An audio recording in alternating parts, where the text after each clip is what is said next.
What's going on, Matt? Pleasure to have you on the broadcast. Welcome to the Hasanabi broadcast. Here it is, everybody, ladies and gentlemen. Matt Duss. As I said earlier, a second ago, Matt Duss is the former foreign policy advisor to Bernie Sanders and now currently working at the Center for International Policy. Matt, someone called you evil yesterday. For the record, that's how I presented you. And it reminded me that I was meaning to have you on the broadcast to talk about both the Donald Trump, Vladimir Putin summit that is supposed to be taking place tomorrow, but then also talk to you about Democrats, their failures on Israel-Palestine, your opinion and your evolved opinion on Israel-Palestine personally. And I'm very excited to have you here. Thank you for coming on. Oh, glad to be here. Thanks so much, man. Looking forward to it. Yeah, you also are a Sam Cedar acolyte as well, right? Or you go on the Majority Report every now and then. Yeah, I like to refer to myself as one of his designated foreign policy nerds. So that is one of the roles I play for Sam. Hell yeah. Foreign policy advisor to Bernie Sanders, foreign policy advisor to Sam Cedar. Yes. Okay. I love Sam.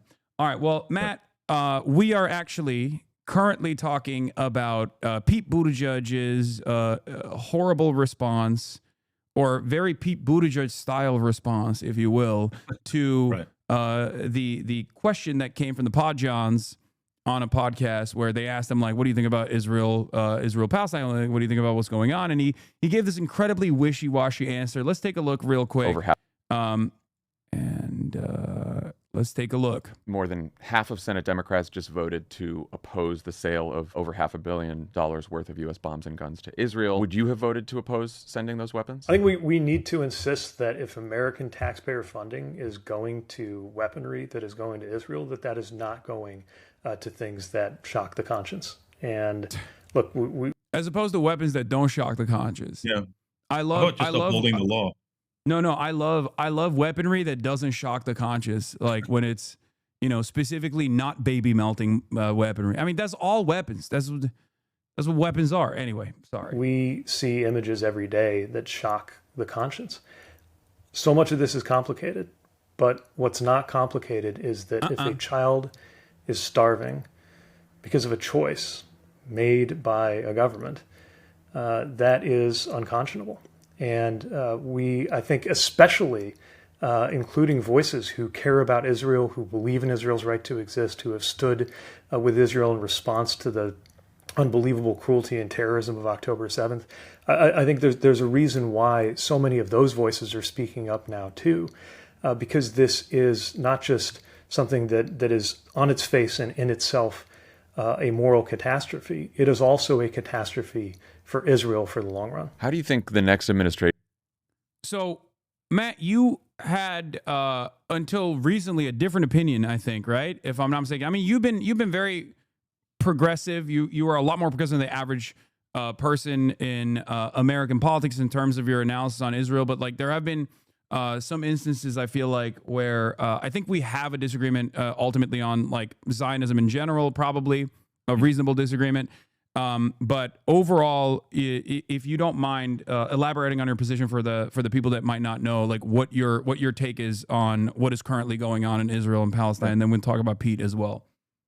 Sure. No, I mean, I guess we may disagree on, Zionism or some other questions like that, but my position on, conditioning aid and stopping arms sales has been that we should do it for a long time. Yeah. This going back many years. I mean, and the point is not just to kind of punish Israel, it's to uphold U.S. law, because U.S. law like explicitly prohibits providing U.S. weapons to governments that are abusing human rights. And that's one of the weird things about Pete's answer is that like he answered the question, even if he didn't intend to, when he said that this government is making a choice to starve children. The law says that that's one of the things we cannot support, and arms must immediately stop. So if he's familiar with the law, he should understand that he kind of answered his own question, even if unintentionally. In terms of things that we might disagree with, happy to chat about that. But like my own view, initially, going back for a long time, has been that the U.S.-Israel relationship is just completely bonkers. It exists in kind of this weird Alice in Wonderland. I was listening to your stream early on. The way we talk about this, like Steny Hoyer, that We could go on and on about this. It's Yeah. like, what the hell is he talking about? Yeah. In what reality is he looking at? The point is he's just not looking at reality, and that there's an enormous kind of machinery of lobbying and advocacy and fundraising and kind of punishment and consequences imposed on anyone who wants to kind of tell the truth, and refuses to hew to the usual talking points that exist in Washington. But that's really changing. It's Yeah. taken far too long for it to change, but I think the backlash that we've all seen, to Pete's comments, example, the fact that, as you said, the fact that he needed to clean this up. Pete may be making this decision because he's sensing a change in the weather, but that change in the weather is what's very important here. That's the result of Yeah. not only of the inescapable, undeniable reality of starvation and genocide, but a movement that has been working very hard for many years to make presence felt and to be able to kind of, to apply pressure from the left. So it's not just coming from the right. Yeah, no, absolutely. I think that without so many people consistently mounting pressure everywhere around the globe, really, I don't think that we in a media environment where like someone like Pete Buttigieg would feel the need to go and course correct, which I thought was still, again, in classic Pete Buttigieg fashion, like some of the statements that he made in this political piece, were also incredibly bad. He did the classic, like, I would have signed Bernie Sanders' proposal, even though he didn't say it initially, right? Fine. But then he still turned around and still was like saying, oh, it's because it's important to clear something about something this enormous and this painful. It's just that it's so enormous and it's so painful that sometimes words can fail. It's like your job is a communicator. That's what you're billed as. You're like the main communicator of like establishment Democrats. You're the voice of the establishment Democrats who can actually show a young face, some kind of dynamism that like these guys are desperate for, right? And I think they're looking for they're looking at all the wrong reasons why Zoran won, and they think like maybe Pete Buttigieg could be the type of Zoran-style candidate for third-way neoliberalism and the continued American foreign policy bipartisan consensus that we see, which is like permanent war, constant, endless increase to military funding. And, Pete Buttigieg is clearly falling short of that. But there are still so many worse people out there. I talked to Rashida Tlaib at the DSA National Convention this past weekend, and she brought up an interesting perspective. And you've been in DC, you've been in these circles for a very long time, so I want to hear your perspective on this as well. There is an attitude outside of DC, outside of this little bubble that exists that dominates our lives, that like either politicians are cynical and doing this because they are, either like blackmailed into this position or, and this is like varying degrees of like anti-Semitic conspiracy as well, Jewish hypnosis, things of that nature, all the way to they are tunneled in on unlimited support to Israel and loyalty to the Israeli state and unconditional aid permanently to the Israeli state because of their the pervasive influence of the pro-Israel lobby and numerous other advocacy groups. Which side do you fall on? If we were to present it as like Noam Chomsky, who says Israel is an extension of American imperialism and profoundly important, versus it's the lobby, the Mersheimer perspective. Where do you see yourself on that equation? I mean, I'm not. I hope I'm not like avoiding the question by saying it is a little bit of both. And I mean, so I'll talk about them both. I mean, first off, yes, of course, the Israel lobby, AIPAC, is very influential, and they're partly influential, for a few reasons. One is Americans just generally who don't think about foreign policy a lot, and that's a lot of Americans, and that's no ding on them. People have things that are more important to them and more immediate than thinking about foreign policy. But for a lot of folks, especially folks who in the Christian community, and this is where I came from, I grew up in the evangelical community. There is something important, like the U.S.-Israel relationship is founded in a very important historical narrative for them. part of Christians' culture. They understand the story of the Old Testament as part of the Christian Bible in a way that they don't identify with stories and histories and narratives of others in the region, certainly the Palestinians. And that's not a value judgment. That's just something that for a huge number of Americans, even who don't know a lot about the region, about foreign policy, they identify with this one country because they learned about it in Sunday school. Yeah. And so that's the kind of political basis on which the pro-Israel lobby is operating. You add to that American politics is deeply corrupt. The influence of money it's a complete outlier among developed democracies. The extent to which wealthy interests are able to kind of game the system and achieve influence just by spending huge sums of money. And the pro-Israel lobby is very effective at using huge sums of money to reward and punish. I mean, that's what a lot of about pleasure and pain, rewards and punishments. And that's how you end up, with people like Steny Hoyer. I mean, Steny Hoyer is not saying anything that he doesn't believe. He does believe these things, but part of the strategic use of campaign funds and donations and lobbying is to make sure people who believe things like Steny Hoyer are the people who end up in leadership positions in the Democratic Party, and that people who want to take a bit different view always run into trouble, and they're going to face lots of fundraising challenges, and they'll probably face well-funded challengers in their primaries. So the system, unfortunately, kind of selects for a set of beliefs that are pleasing to high-powered, well-funded lobby groups. And the last thing I'll say here is, and this goes to what Chomsky was saying. Yeah, I mean, there is a faction in Israel and in the United States, and this has really come to the fore lately with Israel essentially making war across the region and reestablishing itself as really kind of an unquestioned regional military hegemon with the backing of the United States. That there are folks in the United States and in Israel who see Israel as basically the United States' sheriff. Yeah. And this is not just about Israel; it's about sustaining America's primacy, sustaining America's global military hegemony. So it's not, and this is why I tend to recoil from when people say, "Oh, I mean, America is doing Israel's bidding." I mean, yes, Israel has enormous influence. I think way too much influence in Washington, but there is a shared kind of ideology that undergirds this. And I say, putting all of this on Israel kind of lets American policymakers off the hook. Wait. All right. Yeah, I mean, Oh, perfect. All right. Let's see if it continues. Let's see if it works. In any case, what were we talking about? We were talking about Israel's pervasive influence and network of pressure that is very successful. But politicians are the reason why I'm bringing this up is because like what Rashid Tlaib told me was basically that like politicians are still malleable, and it does seem like this unshakable force. Like the loyalty and defense of Israel is just like impossible to break through, but it's very clear that, at least from her feedback, that they do see people at their town halls and they do get scared. And I think Gallego was a great example of this, like a person who has been pro-Israel in his town hall when faced with that question had to be like, oh, well, maybe I would have voted against weapons.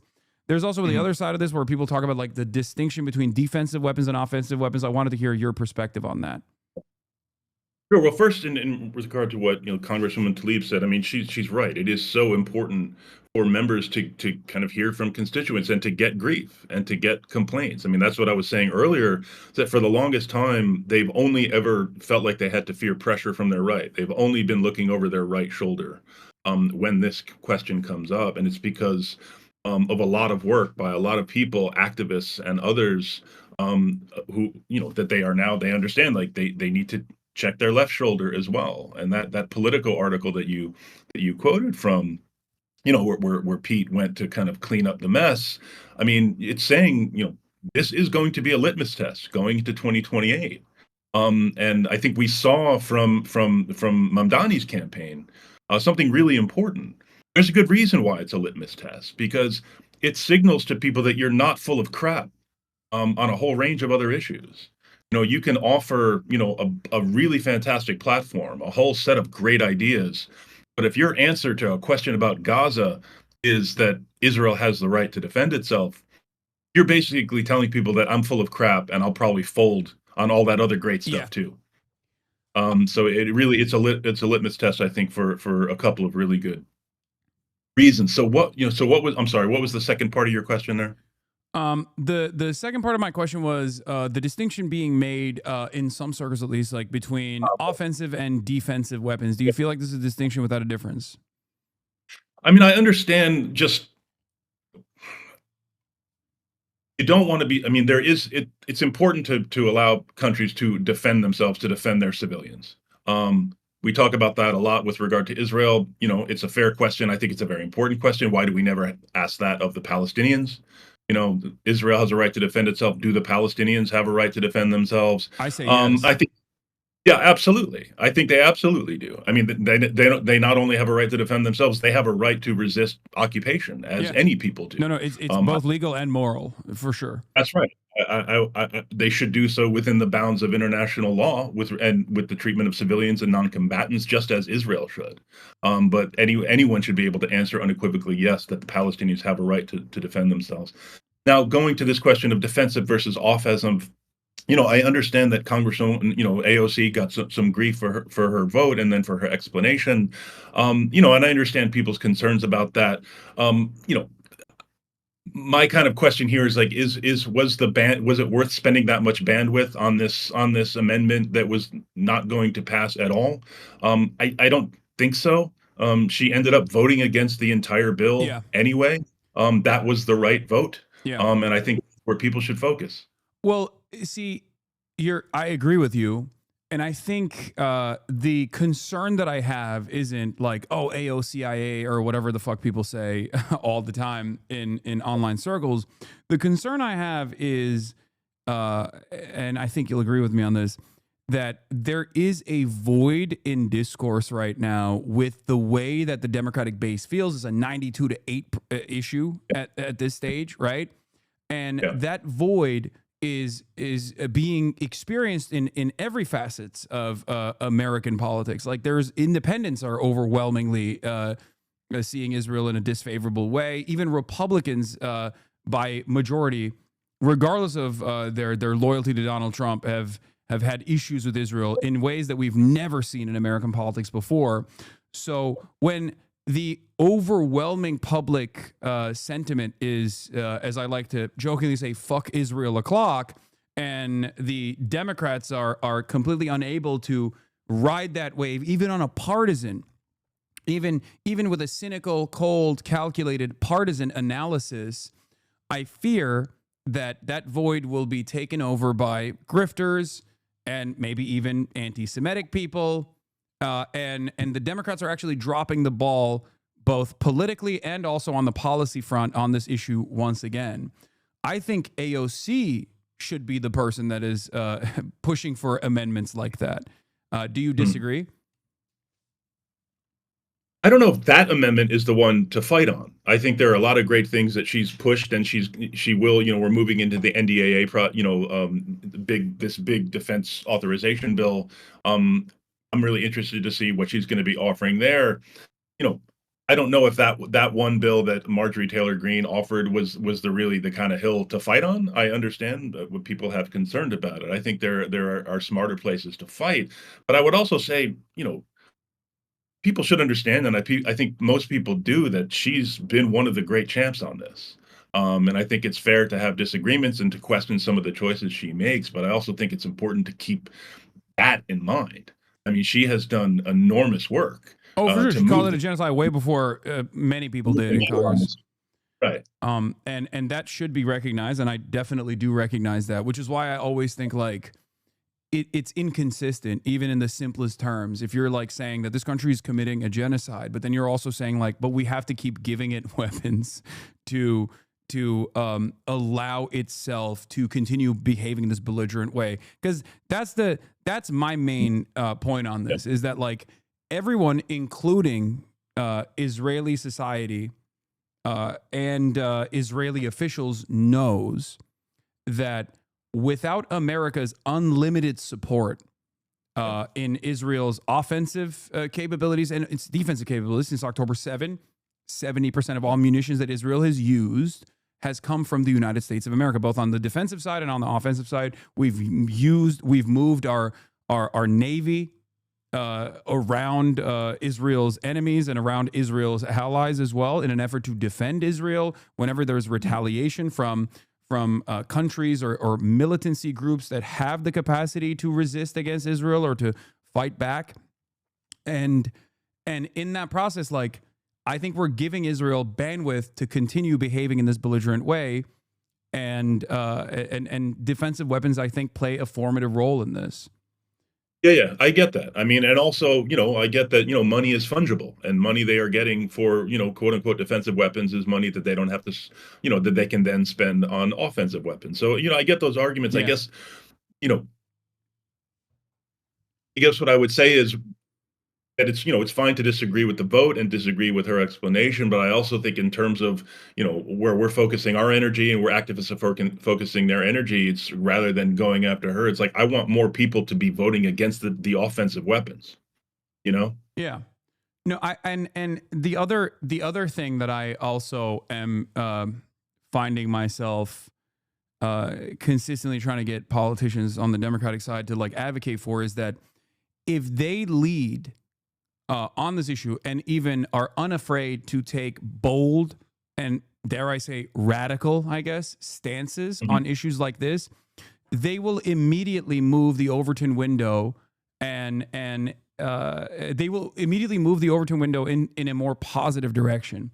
What I mean by this is, if congressional leaders that are the most progressive right now were running around talking about no more weapons to Israel at all, and maybe even a sanctions package to Israel, if that was the advocacy that you heard from the Bernie Sanders and the AOCs of the world, and like bold and progressive policymakers, then I think more moderate parts of the Democratic Party would inevitably try to find a centrist position and retriangulate their perspective, instead of just like continuing to say like, oh well, we don't know if we can stop giving weapons to Israel. That's just the way I see it. I think that that's part of the reason why the Republicans have dominated discourse on every issue, both domestic and foreign policy, in perpetuity, because they're unafraid to be radical. Well, I mean, don't get me. I'm with you on that. I mean, we need kind of bolder, more courageous leadership on a whole range of issues. So I agree there. But I'll say just on this one issue, I mean, even that Politico article, the fact that Pete was even asked about banning arms sales is because of Bernie's resolutions. These joint resolutions of disapproval that Bernie introduced and it was voted on a few weeks ago. It got the most votes from any from Democrats ever. I think it was 27 for one, 24 for another. Both of them more than half of the Democratic caucus in the Senate. Still too few, in my view. I mean, this should have, when you look at the reality of the genocide and what's being done with our weapons, I mean, we should have stopped these arms sales a long, long time ago. But still, recognizing the weird way that this issue works, I think it is important to chalk that up as an important achievement. But also, one of the achievements was getting, potential candidates for 2028 to have to answer, what would you have done? Senator Alyssa Slotkin, who managed not to be there for the vote, she had to answer the question, would you have voted for it? Gallego, also not there, had to answer the question. This is going to keep coming up. It's going to be a question that's going to be asked to every candidate who wants to run in the 2028 primary, and that's important. Yeah. This is not only a litmus test for upcoming elections, but I think this was a litmus test in many ways for the previous election as well. And I wanted to hear your perspective on this, because a lot of people, I think, falsely, claimed that the left was a single issue on this, right? And that the left was responsible for the defeat of Kamala Harris, which, of course, if you actually look at the numbers, like Jill Stein and all the other, third-party spoilers that are supposed to be on the left flank, did not actually make up for the margin of defeat anyway. So it's objectively false to make this claim.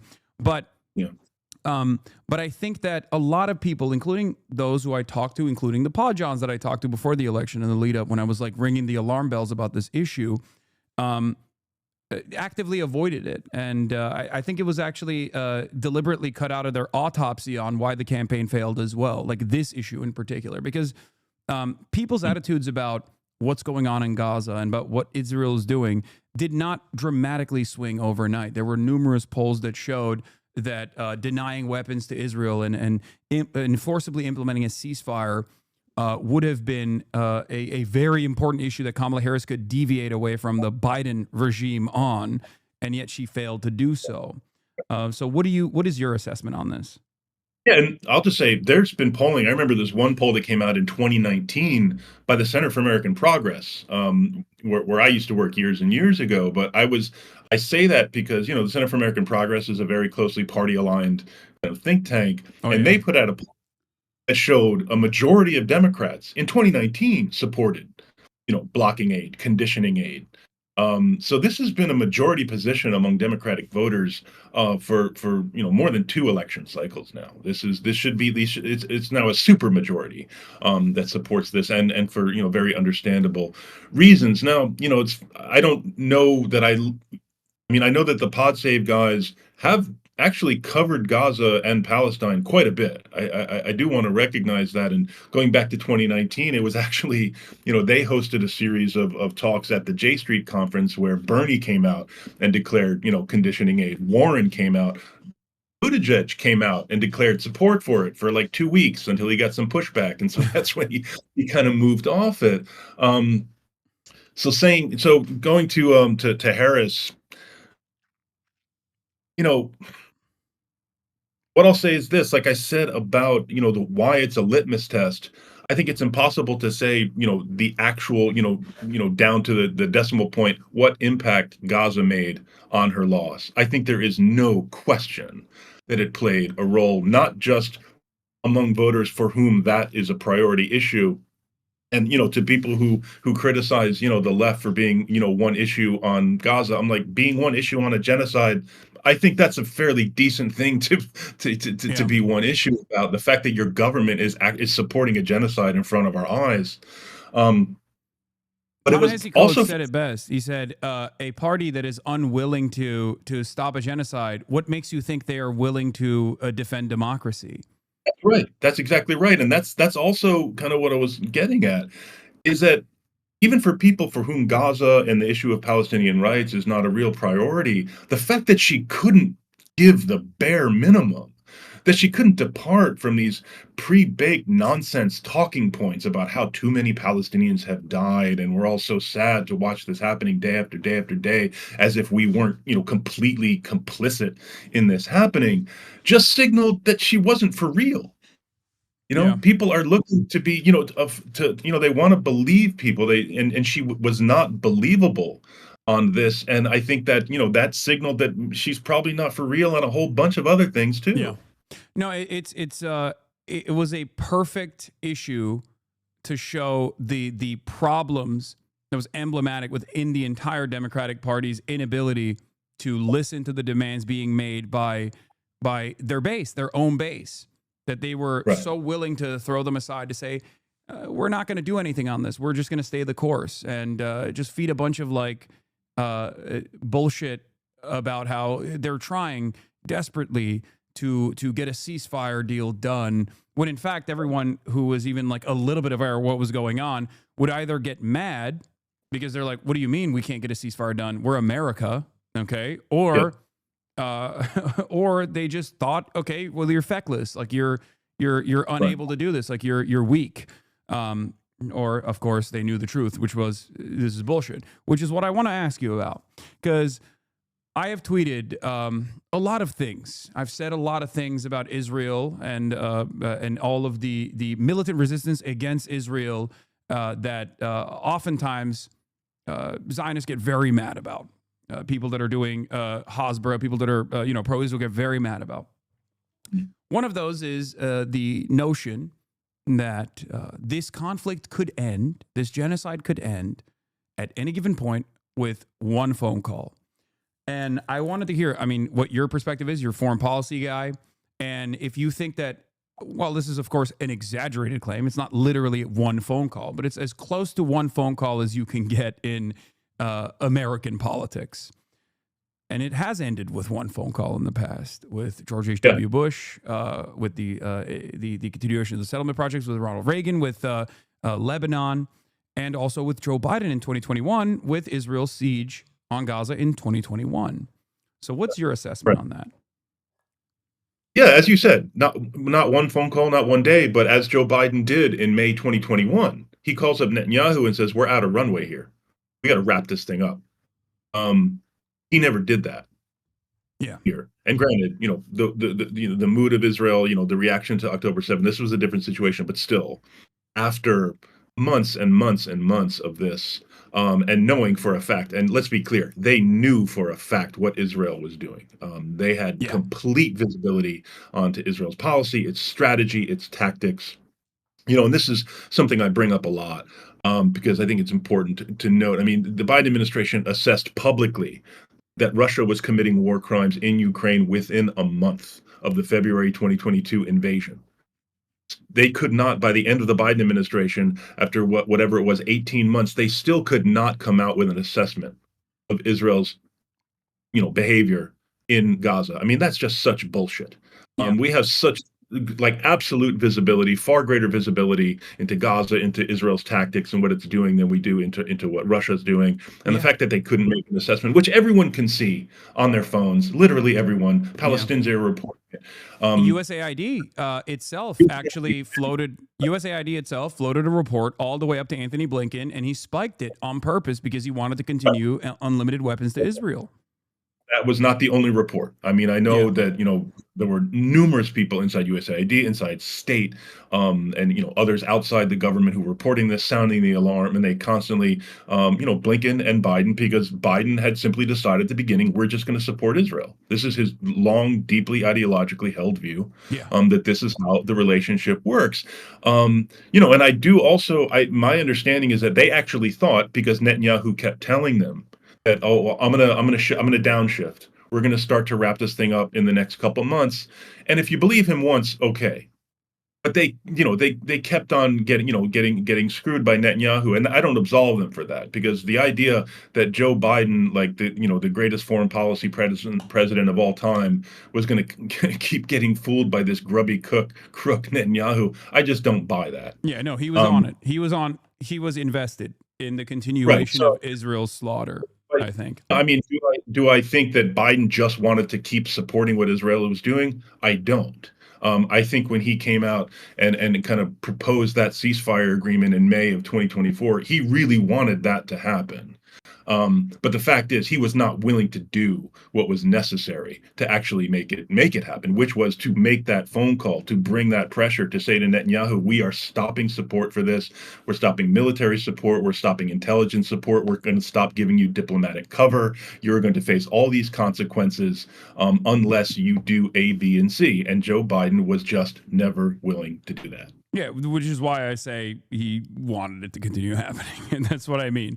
I think, like, the way I look at it, I have a more simplified, maybe too reductive of a attitude on this kind of stuff, where I just think that, like, America's global power is waning, and I think that Israel is a profoundly important regional ally for American interests.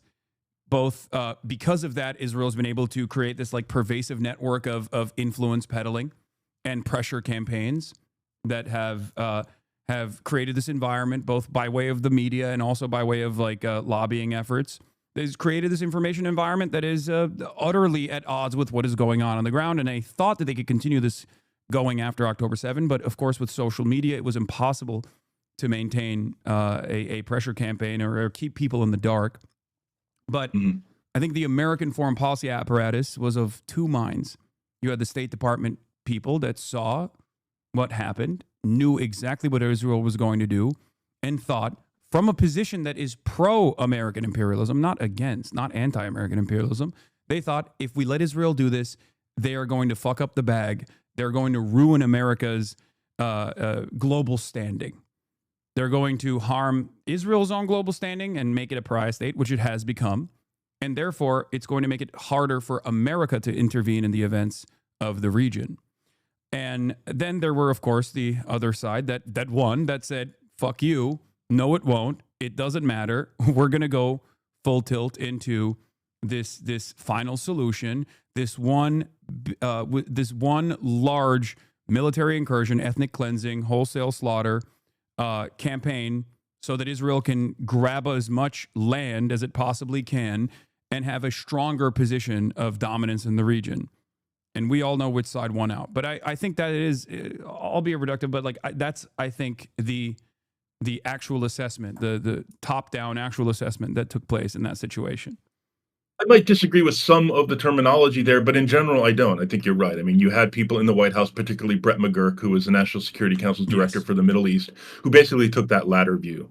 He kind of fashions himself as a realist, a hard-nosed realist. He's someone who knows very little about Israel, Palestine, who's very close to the Gulf regimes. He's someone who's very anti-Iran, and he was the one who was essentially, determining the policy within the boundaries that Joe Biden set, which again, the boundaries that Joe Biden set were, we're just going to keep supporting Israel. If we have differences, we'll express those privately. We'll try to kind of encourage them not to kill so many people. But ultimately, you're right. Yeah. And you said there was a terminology to disagree with. What in particular? Is it imperialism, or is it the utilization of the final solution? I know that my understanding of this is that there were folks inside the White House who understood that this war was going to be absolutely brutal. I don't know if people in the White House understood how brutal it was going to be. I think, and in retrospect, people should have known because Israeli leaders were saying this publicly. Anyone who doubts that can just look at the huge dossier that was assembled in the South African case made to the ICJ on genocide. But I'm cautious about saying that no, like the White House knew that this was just going to be an absolute genocide from the get-go. That's not a defense. I think the reason why I guess like disagree with you on that is because one, I just don't think that they care, right? Like I don't think that the American government cares when people are dying. They do care when there's pushback. They care when there is a environment of instability within the American public that see this and then like fight back against it, and then they have to like decide, do we actually change our foreign policy, or do we just like create an incredible environment of repression and suppression that violates constitutional protections afforded to every single person on U.S. soil, like the Trump administration is doing? And I think Biden also gave that runway as well. But ultimately, they just don't. I don't think that they care when people are dying. They care about the backlash more so than the actual. I mean, this is a government after all. That's my assessment. Yeah, I think unfortunately that's fair. Because like I said, I think Joe Biden wanted a ceasefire, but he wasn't willing to do the things that I think were clearly necessary to achieve that ceasefire. So it's fair to ask, did he really want a ceasefire? Yeah, like he at no point did he ever float any kind of cessation of weapons transfers beyond like the 2,000-pound bombs, which was like, He just blurted out in the middle of an interview and was not in any sense kind of a planned strategy. So yeah, you're also right. Completely went along with like some of the most insane claims that like Israel was making, and that I think had a dramatic shift in the way that the media covered it as well. Like after the Al Ahli hospital courtyard explosion, there were a lot of people who were like, Israel would never blow up a hospital. This must be the work of Palestinian Islamic Jihad or Hamas. And of course, we now look at that and realize how insane it was. But my point was like, even back then, they had already struck the Al Ahli hospital 2 days prior with an artillery shell, right? Like it's not beyond the pale for Israel to blow up a hospital. Because if I know that, and I'm some dumb guy who's 34 years old, who's like maybe a little bit invested in this stuff, and I've known about what was going on in the region for a while, like I just can't in good conscience assume that like brilliant foreign policy minds that are working in the White House that have dedicated their entire lives to this were completely oblivious to what Israel was going to inevitably do. No, and the point you're making there, I mean, this is as bad as materially supporting the war was and is. In my view, just as bad was the propaganda campaign that the Biden administration waged on its behalf. I mean, this was a campaign of lies and disinformation that I think it was as bad as the lead up to the Iraq War. And I use that, and I'm very careful about saying that. But when you look at what we constantly heard from White House spokesman John Kirby, from people at the State Department, oh, we're not seeing evidence of these war crimes. Oh, we haven't finished our assessment. Oh, I mean, it was just such bullshit. And it played like a really just a really corrosive role, and was designed to play a role in suppressing Democratic pushback. And it helped lay the groundwork for the continuing denial of this genocide that we're seeing now. And this is again why, as you know, as critical as I was of the Biden administration and people inside for doing what they did, I am even more critical of them now for staying silent about it. Yeah. They're not in government anymore. You saw the intelligence. Kamala Harris, in this political article we were looking at earlier, chose not to give an answer, and it's been like 8 months. She's out of office. She's a private citizen. If she considers what's going on to be unconscionable, even from a partisan position, she could be like, the Trump administration is doing something so awful. But no, the only voice that we hear from the Biden administration, with the exception of like a couple State Department spokespeople that have been like, yeah, we lied because that's my job, right? I think it was it Matt Miller who came out and said something like that. It was crazy. It's been Anthony Blinken and it's been Brett McGurk, who, especially with the Iran strikes, he was all over that on CNN, talking about how great Donald Trump is, as a matter of fact. What am I supposed to think? What are Americans supposed to think? That like Democrats are actually against this, or is this a total bipartisan consensus?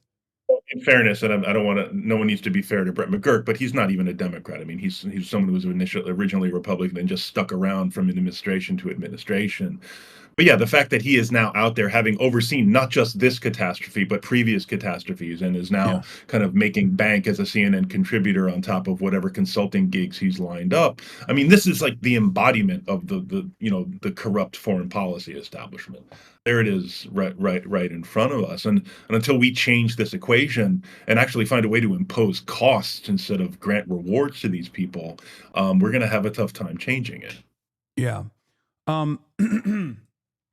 So a couple of the questions I had for you in particular, what was the turning point for you, if you don't mind me asking? This is somewhat of an uncomfortable conversation to have, but what was the turning point for you where you were like, okay, this is a genocide? Because like, I could tell you, for me, from the jump, I was like, Israel's an apartheid state. October 7 had numerous atrocities that unfolded during October 7. Israel is a Jewish ethno state. Like the project of Zionism relies, in my assessment, of propping up an in-group with the sole purpose of exterminating all of the out-groups, and that in-group being the ethno-religion of Judaism, and the out-group being Palestinians and Arabs and basically non-Jewish people that the Israeli government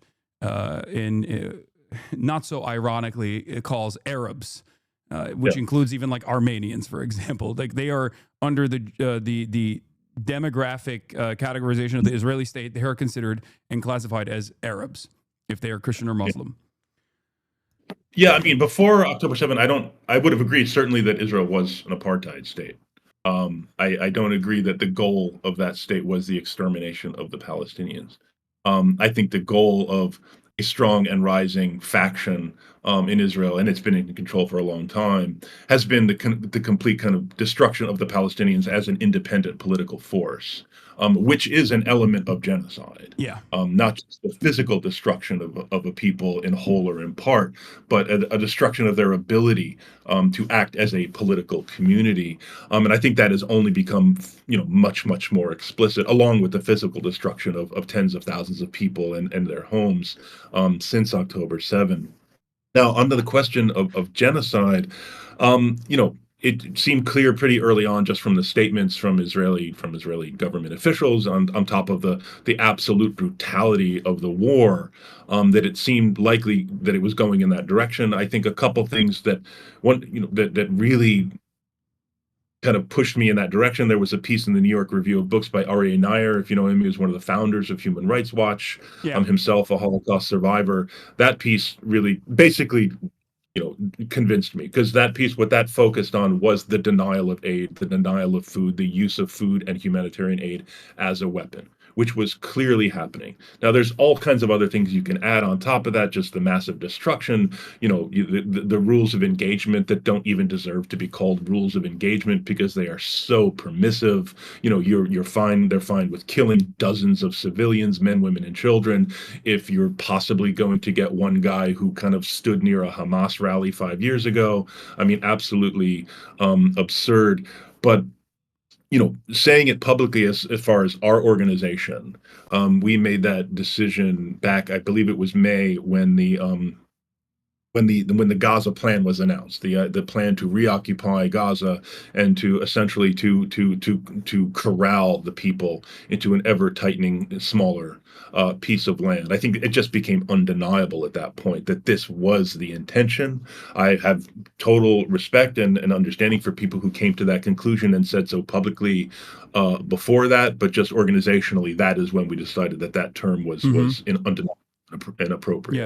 Yeah. This is something that a lot of people that I talk to who are Palestinian or Arab or like very familiar with like a lot of what Israel has done in the region can't contend with. Where like I've had these conversations with like they'll be like, why is denial of aid the main thing? Because I think it's because like under, I guess, and this is a Western chauvinist framework for sure, but under like the assessments that Western nation states usually make, they can, no matter how brutal a bombing campaign is, they can try to fit it within the confines of plausible deniability. They can collateralize the civilians that are being deliberately and directly targeted. But denial of aid, denial of entry of any sort of aid to a captive civilian population, I think is just like, there is no justification for it at all, which is precisely the reason why Israel tries to do the stupidest counter-narrative campaigns on this, saying Hamas is stealing the aid or whatever, when they are known to be utilizing ISIS affiliate groups from local tribes that are drug dealers, like the illiterate Abu Shabab, I think his name is, who is now in charge of the popular forces, as they call it. And they are the ones who are actually disruptive and causing chaos at the point of delivery. So it's in every aspect of Israel's campaign, I think, and that's precisely the reason why you sometimes see the killing fields accidentally shooting and killing the World Central Kitchen aid workers that are engaging in deconfliction with the Israeli state, and they still get triple tapped on their convoy. So, and that is a byproduct. I think it's like it's a deliberate mechanism of chaos at every aspect, because the ultimate goal is the complete ethnic displacement of Palestinians, if not expulsion, but like the death and destruction of Palestinian lives, to make it acting impossible. acting within a permission structure that the United States has helped create and enable over many, many years. Yes. Yeah.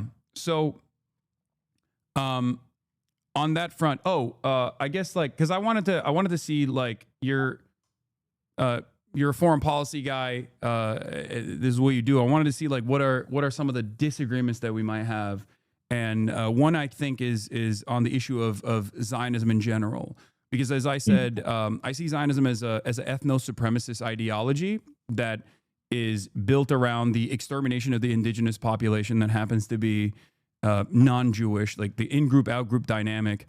And so therefore I see it as inherently fascist. And I feel like this is something that a lot of people refuse to reckon with. And I wonder if you have disagreements with this.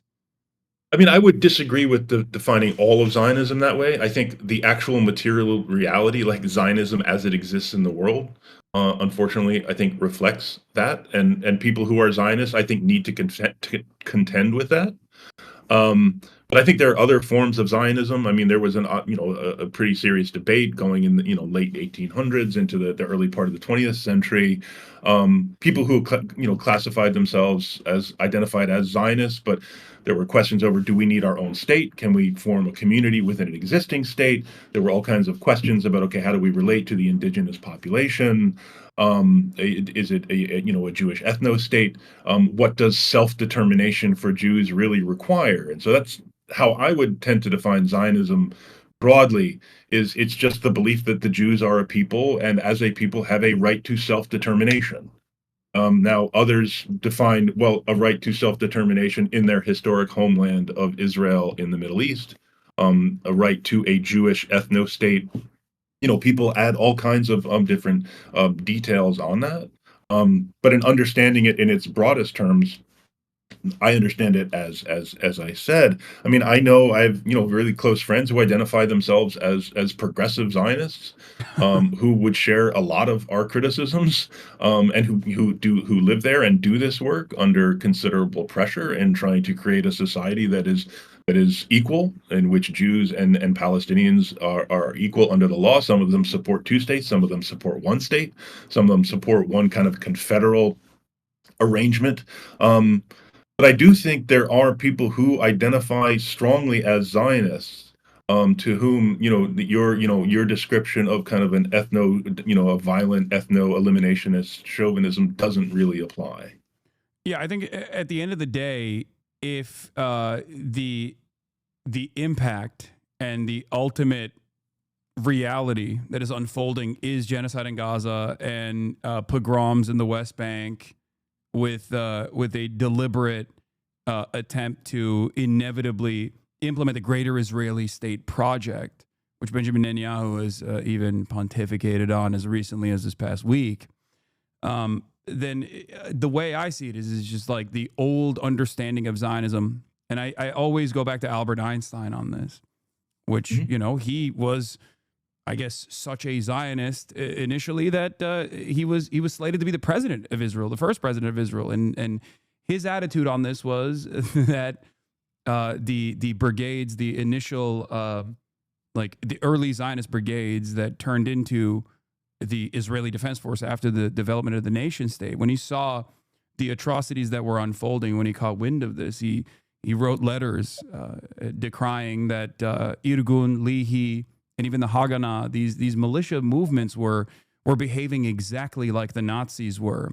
And I feel like someone who has that attitude that early on in the initial formation of the Israeli nation state, which came with the Nakba, an ethnic displacement campaign that was crafted with the deliberate interest of ethnically displacing 750,000 Palestinians from their villages, implies that, especially when you factor in Theodore Herzl or even Jabotinsky's assessments or David Ben-Gurion's statements about the indigenous population and what must be done with them, it comes across as though it's been marketing. It's been marketed as something different. And I think that social conditioning has played a major role in this, especially in the West, for American Jews as well as, of course, the evangelical Zionists, the evangelical Christian Zionists. But ultimately, it might, if it walks like a duck, it quacks like a duck, then it's probably not a chicken. We might be looking at a duck. No, I mean, everything you said there is fair. I would also add, someone who might identify as a communist can defy communism in very basic terms, but if they're being honest about their ideology, they do need to contend with the reality of governments that identified as communists, like the Soviets, like the Chinese Communist Party, and some of the things that were carried out in communism's name. That doesn't mean that defines communism for all time. But if they're going to be honest about what their ideology means, they do have to grapple with actually existing communism. You can find other examples too. I 100% agree with you. I think that it's very important to learn from the past mistakes of attempts towards developing communism, like the transitional socialist states, whether it be like USSR or existing transitional socialist states like the current formation in China, There are always going to be issues. There's always going to be mistakes, and some of them are going to be incredibly costly. Widespread famine is obviously a great example of this in terms of some of the major issues that existed. And I think people need to contend with that, certainly. But I just think ideologically, when we go back to like first principles, like the fundamentals of an ideology, not only just like the opinions of its initial movement leaders, but also in its implementation, it's I guess what I'm trying to say is not an accident that we have arrived at the current genocide that's going on, which many people are now recognizing as a genocide.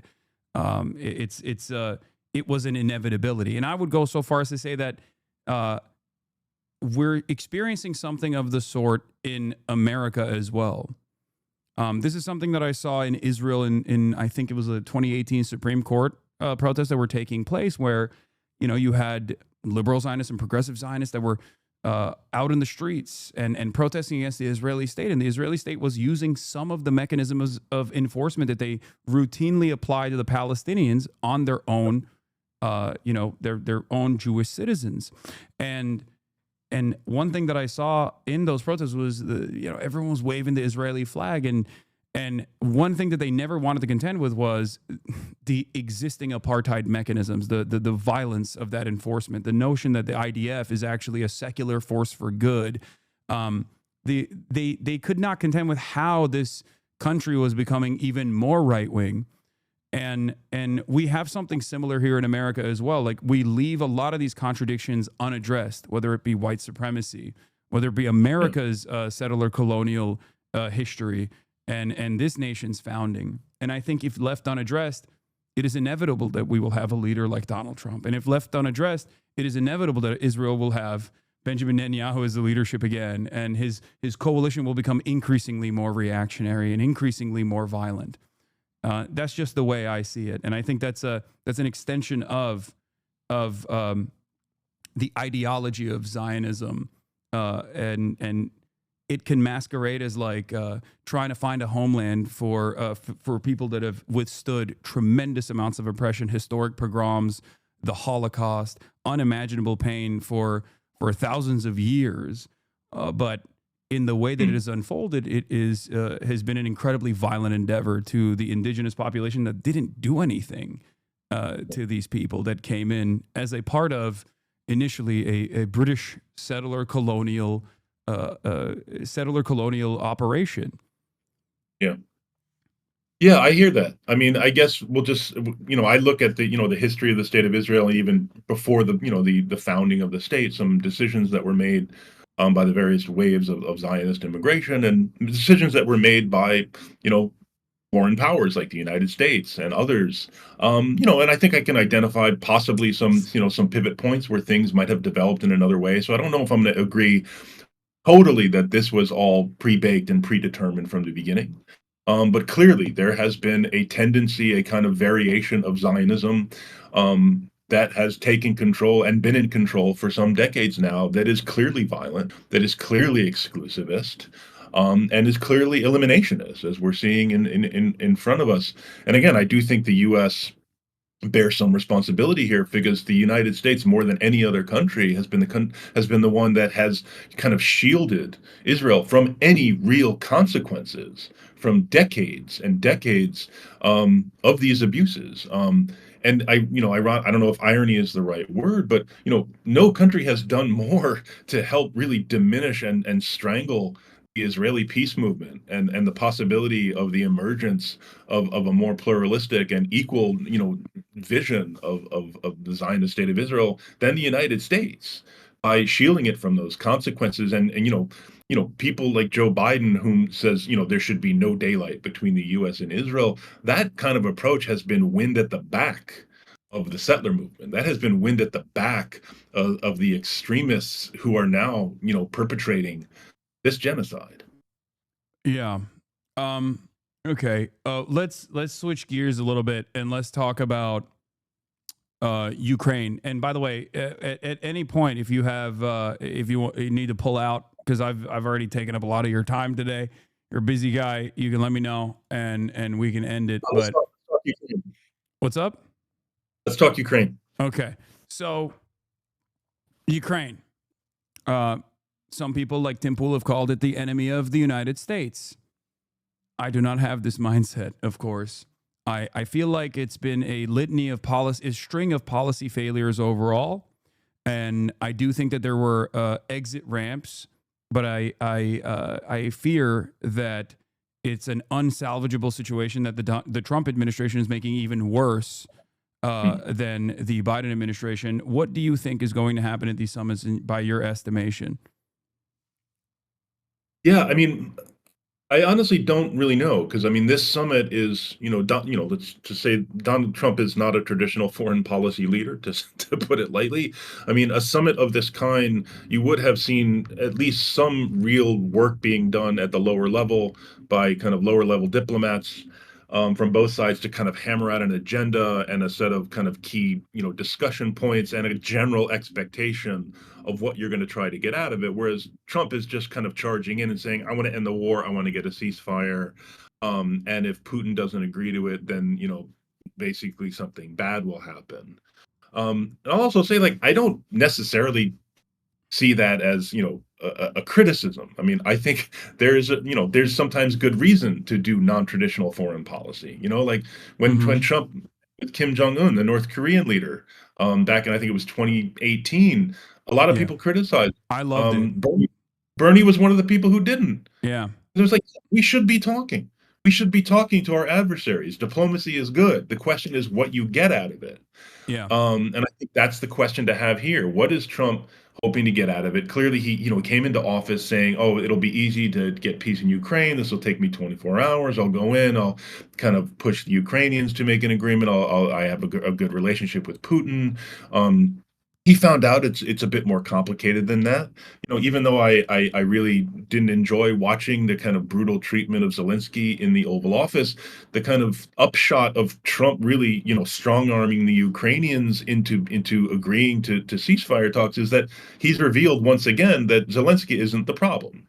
Putin is the problem. Yeah. It's Putin's choices who are driving this war. And as far as I've seen, Putin has not really changed his goals here. And his goals are, if not necessarily to kind of occupy all of Ukraine, it's to prevent Ukraine's independence. It's to curtail Ukraine's ability to make its own foreign policy and to kind of restore Ukraine to its proper role as he sees it, as kind of this subject within the larger Russian imperium.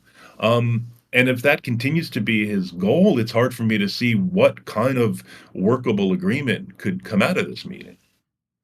Okay, that's interesting. So you said that Russia's goals in Ukraine might not necessarily be like the entire takeover of Ukraine, which I feel like is a position that other liberal foreign policy wonks would disagree with you on. I think that is. And there is like real fear, I think, from what I've seen from the Western world, liberal capitalist countries in Europe that are worried about an even further incursion of Russia.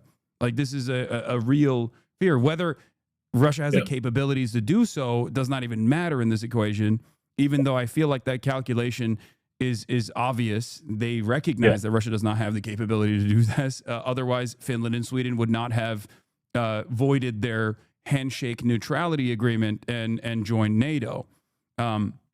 If there was a real imminent fear of Russian invasion, right? I think. Yeah. This idea that Russia is going to take over Ukraine and then roll tanks into Poland. I mean, that's nonsense.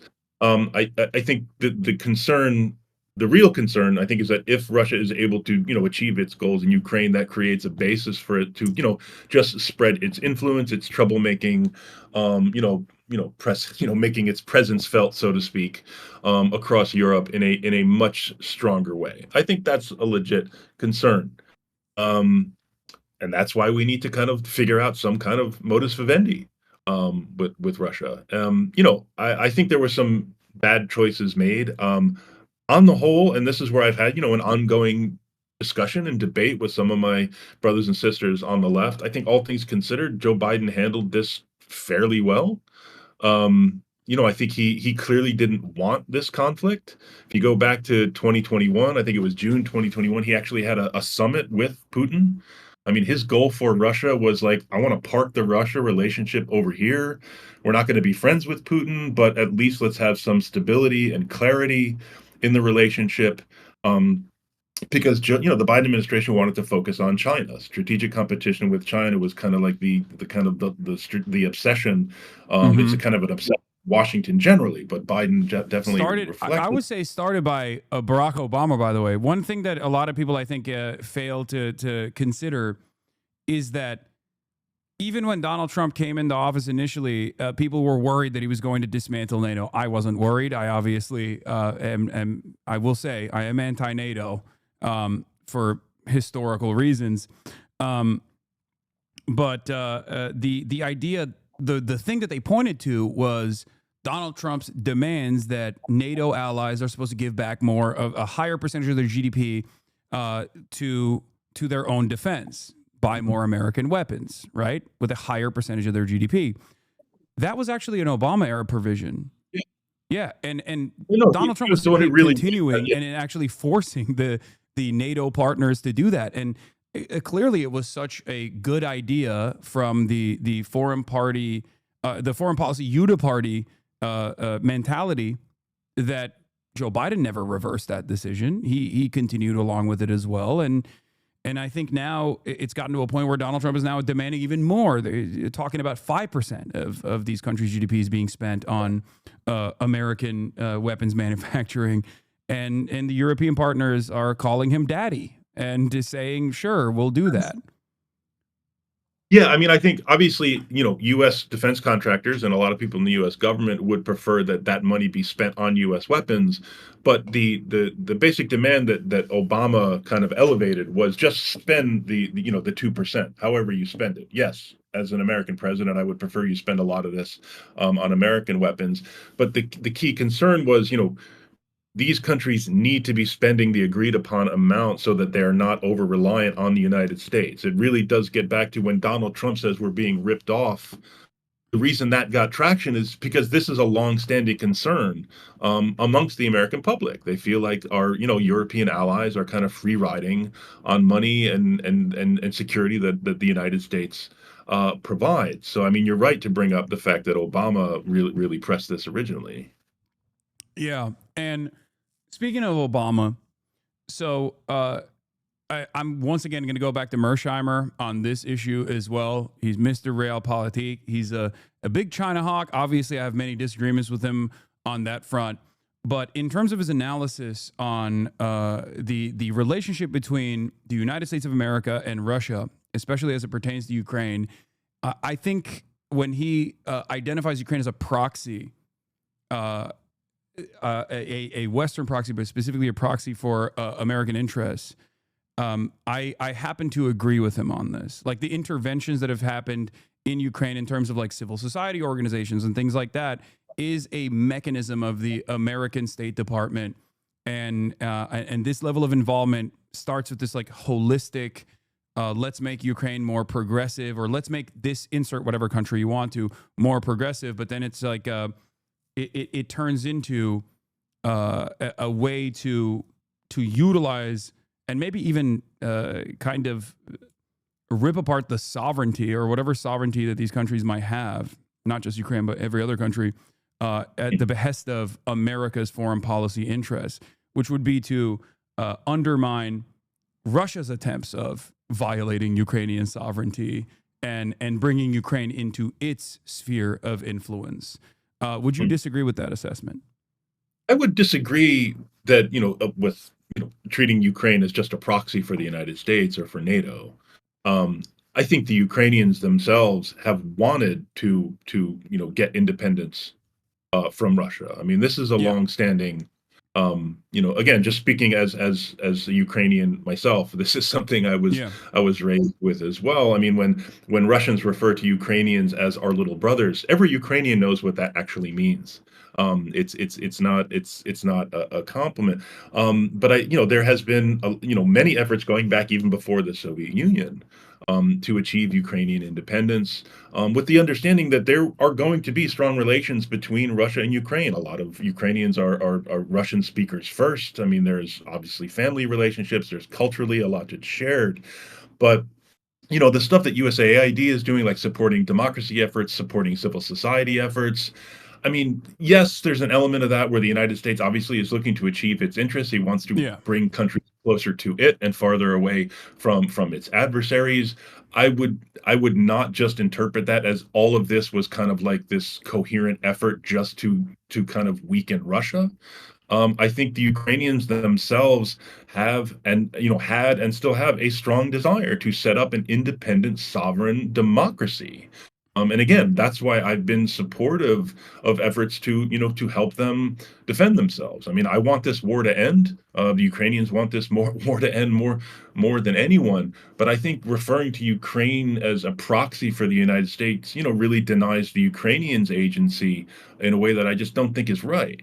I don't disagree with you on this, by the way. Of course, I think your assessment is completely correct. I see it as converging interests.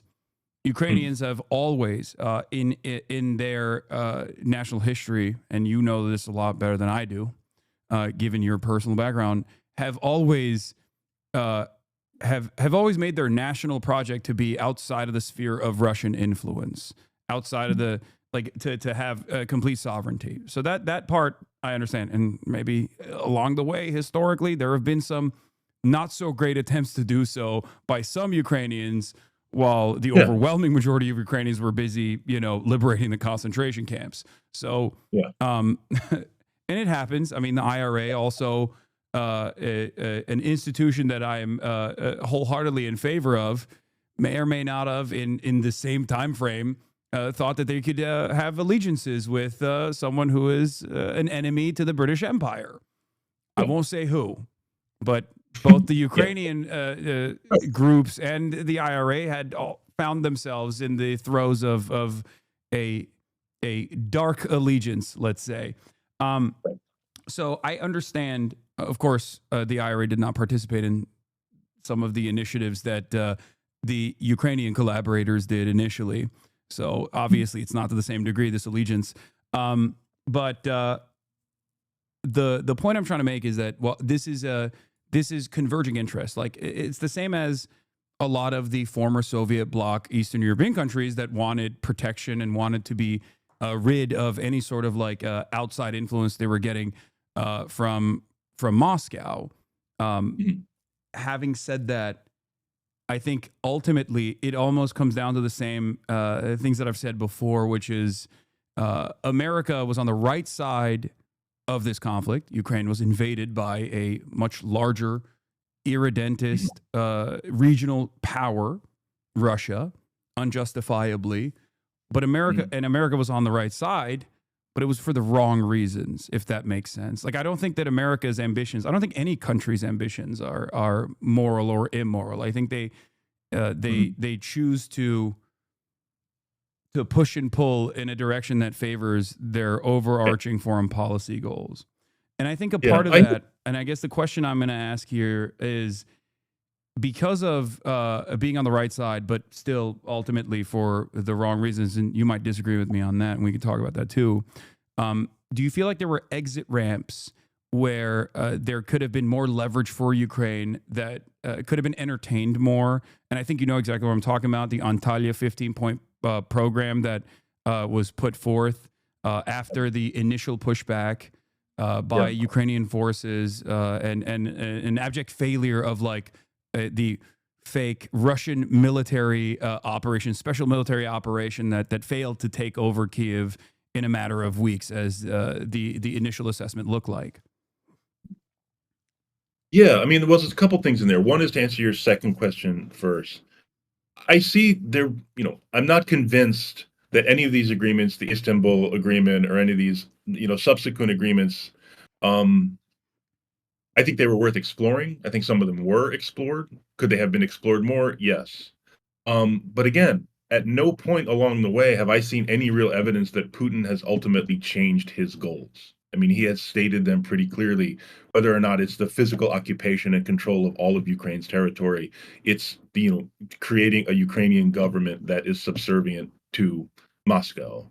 I think the United States definitely could have leaned in. on, wanting a ceasefire and an agreement, could have leaned in on diplomacy at a few points along the way. Not necessarily because I think that would have achieved much, although that is always worth exploring, but because, again, it would have put the onus back on Putin, just as Donald Trump has done in his own way. It just made clear, like, this is the man whose choices are driving this war. And now going back to what you said about, being on the right side for the wrong reasons, I hear that. Listen, Joe Biden, I mean, even though I think he handled it fairly well, I understand he was doing this because he saw it serving the ends of American primacy. That is not a goal that I agree with. However, the way that I approached it as a progressive, who believes in people's rights to defend themselves, people's rights to independence, in international law, and the right of countries not to be invaded by their more powerful neighbors is a pretty foundational idea in international law. I mean, I saw a set of principles and values that were being upheld by a policy of the U.S. government, even if I didn't go all the way with the reasons why the U.S. government was doing that. And of course, the U.S. government is wildly hypocritical in all of these things. We look no further than Gaza to show where all those same principles and rules and laws were and are being massively violated. But I mean, people accuse you of or accuse each other of whataboutism. They're like, well, we're not doing the right thing here. Why should we do the right thing over there? My approach is I just want to be consistent about these things. The Palestinians should have self-determination and freedom, and the right not to be destroyed, just as the Ukrainians should. And I want my government to uphold those values and those principles consistently. Yeah. A couple questions for you.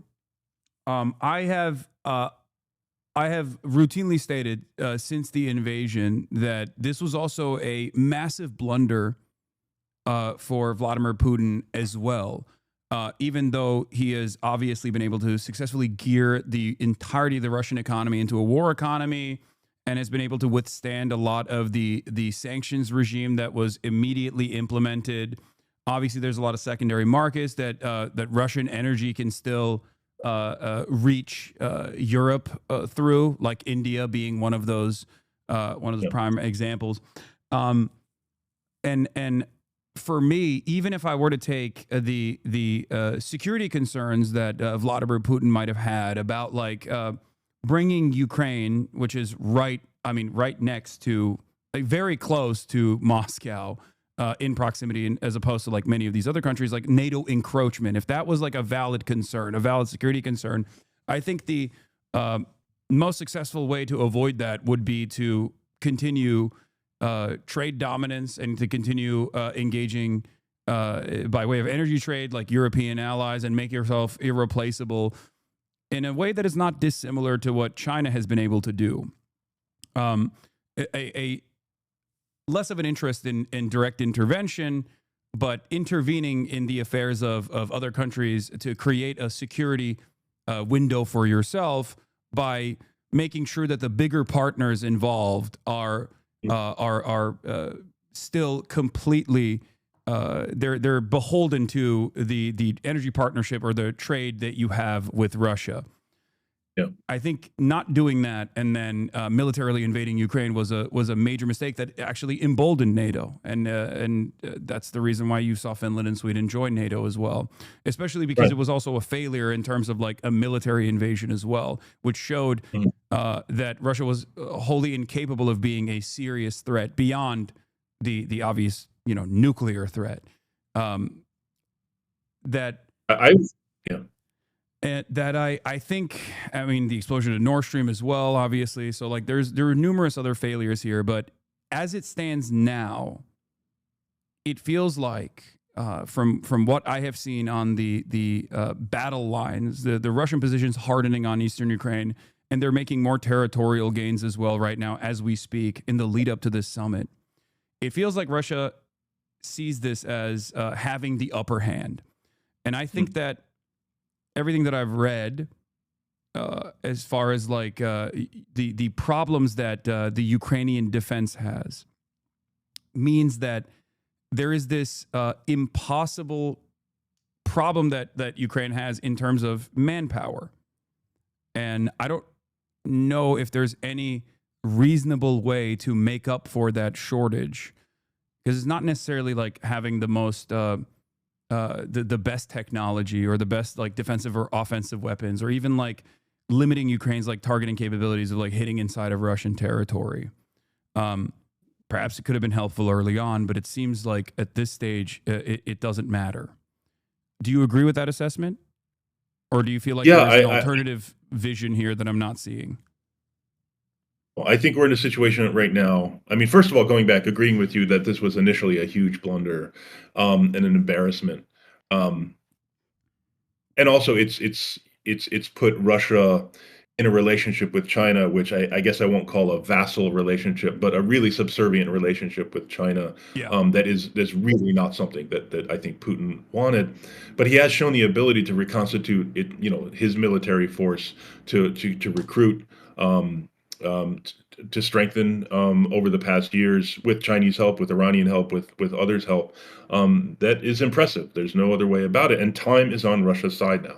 I mean, I think that is the brutal reality. So that's the question we're faced with. If Putin hasn't changed his mind, what do we do? Do we say, okay, we're no longer supporting this? The United States will withdraw, or at least we'll lower the amount of arms and support we're willing to give. Europe will try to make up the difference. They can't do that in the short term. Everyone understands that. Slowly and then more quickly, Ukraine will start to lose. So if people understand that, then they should say so. I mean, I guess I'm not someone who has ever, kind of bought into this idea that, global democracy and American security will live or die in Ukraine. I don't think I've never wanted to kind of make these kind of wild existential claims about the importance of this conflict. As I said, I think there are important values and principles that do impact America's security and prosperity that are at play here. I don't want to overstate those. I think a lot of people do that, and it's a mistake. But I think if Putin hasn't changed his mind and still wants to achieve those goals, he will do so in the absence of continuing U.S. support. So let's talk about a reasonable and just solution. Obviously, the most just solution in this would be the immediate cessation of hostilities, and then Russian forces pulling out of eastern Ukraine, and even taking it one step further, even like the Crimea question comes to mind. Obviously, at this stage, I think in 2025, even the American government's position is that like Crimea is a lost cause, and that the permanent annexation is if not de facto, de jure recognized, right? Like almost legally almost a legal recognition is imminent. It's also from a foreign power, an autonomous sovereign foreign power mentality. Like that reason is for Sevastopol and an entry into the Black Sea for Russia. They have their reasons for this. But having said that, I think, as you also brought up, China plays a major role in this. And I feel like the American attitude against China is actually causing us to not find the most just, most equitable solution that we could potentially get. Because I think the pathway to a meaningful resolution of this conflict also revolves around bringing China to the table. Do you disagree with that? I don't disagree, but I think there have been efforts made to get China to play a better brokering role. I think there's been efforts by others as well. I mean, like Lula, and who took a shot at this, and I think that was great. I think we want countries like Brazil, which is a rising country, big economy, a lot of influence, especially in the developing world. I think that was really important. He wasn't able to do it. So yeah, what I understand from China's behavior is that China is right now just not really interested in doing that. I think we should continue to explore that. Because if it told Putin you're out of runway, I think that would really change the game.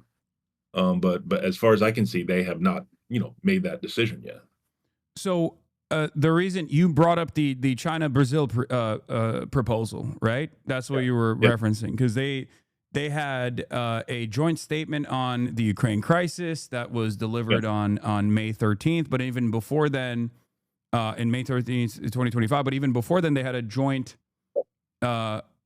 cooperative security agreement that actually offered like limited concessions to Russia, from what I understand, and was ironically enough in the rearview mirror when we look at like what Trump has designed for Ukraine, a far better solution, a far more equitable outcome for Ukraine and Ukrainian independence.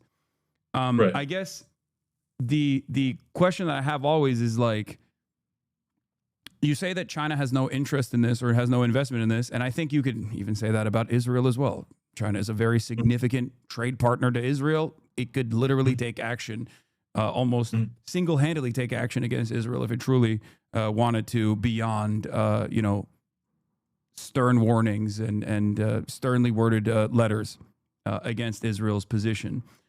But I still think that, just like with Israel, and especially with Ukraine as well, American involvement moving in one direction makes it virtually impossible. And I think it's incumbent on us to bring China to the table, is what I mean. I hear that. Because they are the senior partner in this coalition on the Russian side, and because they just love trading. They love trading more than anything else. And I think that, like, on the one hand, there's this idea that like Russia is seen as like the militant, like anti-West country, the only country that has the capability to even strike a blow at whatever Western interests are, versus China is seemingly disinterested in doing that, like militarily, I mean, and therefore they're just like kicking back and watching events as they unfold, because it's not in their. They're disinterested in pushing for a reasonable solution. But the other attitude is that, like, at least historically, what China has done in contemporary Chinese history, in modern day Chinese history, they have taken a non-interventionist and a non-interventionist approach in almost every single circumstance, with the hopes that they could just like keep selling labubus to everyone, including in Ukraine. So if there's interest for peace from China, I feel like America could grease the wheels a little bit, or to at least like symbolically say, here, let's bring you to the table, if they truly were invested in a equitable outcome here. No, I think that's right. But I would agree. I agree with pretty much everything you said. But I would add this too, from China's perspective. China benefits from the United States bleeding resources and credibility, especially in Gaza, in the Middle East, but also in Ukraine, and not being able to not being seen as able to kind of bring this war to an end. So that's kind of a cynical angle, but I do think it's a realistic part of this. But I would agree. I mean, efforts should be made. I think some have been made, but we should keep pressing, to get China involved, because it's going to have to. Ultimately, it will have to play a role in any resolution of this. But going back to what you had asked about, what does a real agreement look like? Listen, if we just cut, said, stop fighting right now, the lines are where they are, Russia retains control of, essentially the eastern third of Ukraine. Not only do I think we should go for that, I think Ukraine would go for that. The question is, okay, how is that durable?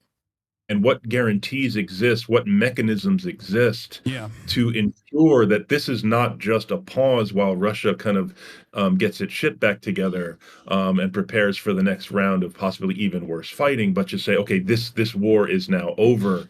Russia will retain control of these regions, Crimea, Donbass, but Ukraine will retain its sovereignty and independence. Yeah, I agree with you on that. I mean, I think like, maybe we'll disagree on this, but I think the Minsk agreements initially were a far more favorable off-ramp if implemented correctly, or if they were actually implemented at all, as opposed to the 15-point plan in Turkey, another off-ramp, as opposed to where we're at right now, where, as you've also said, the Ukrainian the Ukrainian appetite for continuing to defend its borders militarily has completely swung in the opposite direction, with 69% of Ukrainians now saying, like, we want a ceasefire, even though the majority of Ukrainians don't think it's going to happen as well in the same Gallup polls. Right. So, yeah, I don't see a just or equitable outcome here for Ukraine at all, no matter what happens, unfortunately, because I just don't think that any of the Western powers are like genuinely interested in allowing Ukraine to have any semblance of sovereignty, and that even the European leaders who have seemingly been reliable allies to Ukraine in this process, at least in the way that they communicate on this, have done so only because they're just like afraid of, I guess, further Russian incursion or what they think is like the American attitudes, American interests that they're relitigating. Do you feel like there is like what do you think is going to come out of these talks? Is I guess what I'm going back to now that we've talked about all this. I don't know, but I think, Trump is kind of dangling, renormalizing relationships between the United States and Russia, or at least improving those relationships. I can see how that might be attractive to Putin. Putin, sees Russia as having kind of an historic right to play a role as a great power on the global stage. I think that is something that could potentially incentivize him to make some agreement here. That's a real deliverable for him. So again, it's possible. But the question is, okay, in exchange for that, are you willing to really give up on your kind of grand goal of, kind of destroying Ukraine's independence? Can you agree to a smaller Ukraine that is genuinely independent, that obviously is going to have, closer relationships with Europe, and that has a military that can defend itself? There can be agreements made on the types and the size of weapons and all that kind of stuff. I think that's kind of the most realistic, decent outcome at this point.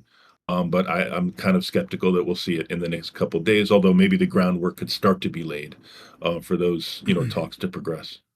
Do you think that Russia has the capacity to hold militarily eastern Ukraine, or do you think that there will be a lot of impossible American-style counterinsurgency initiatives that they will have to do, which will make it virtually impossible for them and will inevitably cripple their economy and will consistently be a headache from their perspective, from the Russian perspective, because of the understandable desire that Ukrainian elements will have in the region, if they still are living there, to consistently fight back against Russian forces? Yeah, that's a good question. Like I said, Russia has shown the ability to recruit and to reconstitute kind of its material, and it also, has no compunction about fighting a pretty savage war. And that would be a pretty savage counterinsurgency. But as we've seen, savage counterinsurgencies often fail, and they produce the exact opposite outcome, precisely because they're so savage. I don't know. I think partly that would, we'd have to see what kind of agreement was made for the rest of Ukraine.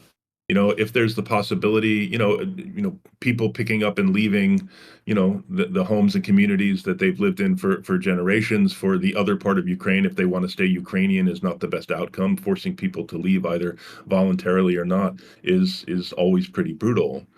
But again, I think that the nature of any counterinsurgency would kind of hinge on what the rest of Ukraine looks like and what its future looks like. Yeah. Okay.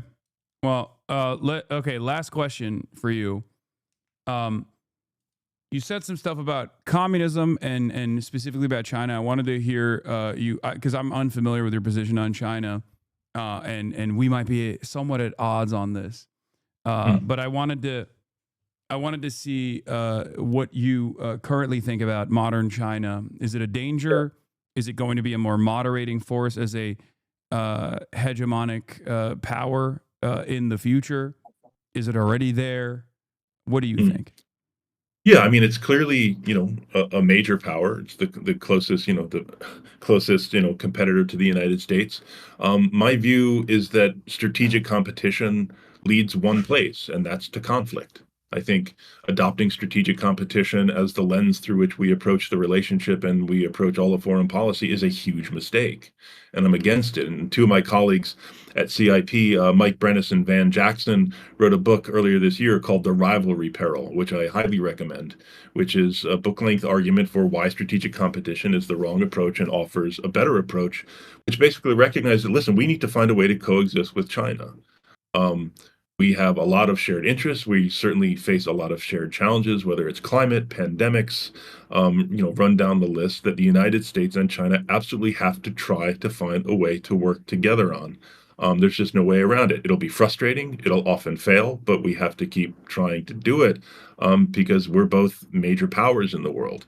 So, kind of designing U.S. foreign policy around, holding China's economy down or simply defining China as an adversary to kind of America's freedom of action is not only counterproductive, it won't work, and it will also have like really negative political consequences here in the United States. It will power authoritarianism in the United States, just as the obsession with kind of Islamic terrorism did in the United States. I mean, Yeah. Donald Trump himself is a consequence of our, he's a consequence of a lot of things in American politics.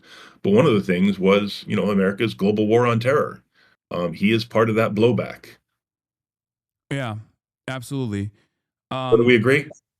Well, I mean, I think I do think that yes, cooperation is an absolute necessity, and I would love for America to do that. Or even if they were going to compete with China, they should become more Chinese in terms of central planning and building a robust manufacturing base here in this country instead of engaging in like idiotic trade protectionist arguments that don't have any trade to protect really, and treating global allies like historic allies, whether it be our most consequential trade partners like Mexico and Canada, or even Europe as vassal states, and demanding more tithing from them. Yeah. And they are seemingly servile because what are they supposed to do? They clearly don't want Chinese influence. They're also terrified of Chinese influence in the same way that like Americans are. No, I mean, In the same way that the American state is, rather, and so they're not pushing back at all. I mean, with the exception of Mexico, I would say Mexico is obviously. it's like they define their entire security concept around an America that will never change and will always kind of pick up the check and provide the umbrella. And it's very hard to shift a boat like that when you've have an entire generation or multiple generations of bureaucrats and who've thought about it in this way. No, but what you said about central planning. America has started to actually do industrial policy now. I think that is one of the things I think the Biden administration deserves some credit for, is like really getting the memo on the post neoliberal moment. I mean, it took far too long to land. We should have, there were a lot of us. I mean, my own entry into politics was in the late 90s alter globalization movement, the protests against the World Bank, the IMF, Yeah. WTO, and I think those protests were right, and it took over 20 years for Washington to realize they were right. But now, you have a Biden administration that was like, okay, neoliberalism, all these kind of religious beliefs that the power of the free market didn't actually work out. So we need to rethink the role of the government in the economy. And I think that's important. But I do think if we are going to kind of point that toward holding China down or going back to this play, as you said, what Trump is doing is just using trade as a weapon to punish our enemies and exact tribute. That doesn't lead to a better, more equitable global trade system. That leads to conflict. Yeah. So, I mean, I don't think that. I think Biden initiated first steps in the right direction in terms of like industrial policy, but I do also think that it was very. It was classic Democratic Party, too little, too late, and also never implemented and almost entirely inadequate at the end. And not never implemented, but like inadequate at the end of the day. When I say like central planning, I mean making demands out of companies that Yeah. we are subsidizing and saying like you do not exist without taxpayer funded subsidies. And therefore, when we say you're going to produce more, or rather, when we say you are going to have every single worker that works in these factories become unionized employees, and there's going to be sectoral bargaining, and allow labor to thrive in America. That's what I mean when I talk about like centrally planned economy. And I feel like that is, I mean, it seems impossible to implement in this country at this stage, and it's becoming even more impossible by the day with Donald Trump's decisions. Oh, I hear you, but I mean, I would agree. I mean, it was not nothing, but it was too little, and it took far too long. But I think they have opened up a debate, long overdue, about the appropriate role of the government in the economy, and it's up to, I think, the rest of us to kind of really pry that open, and to force it open and have a better debate. Yeah. Well, Matt Duss, thank you so much for coming on. Thank you. This was a wonderful and enlightening conversation. I hope I didn't press you too hard on No, some not of at all. these I things. enjoyed it. Thank you. And yeah, I hope to have you back on the broadcast soon. All right, All right. anytime. All right, bye. Bye. Chatters, you have misbehaved this entire time.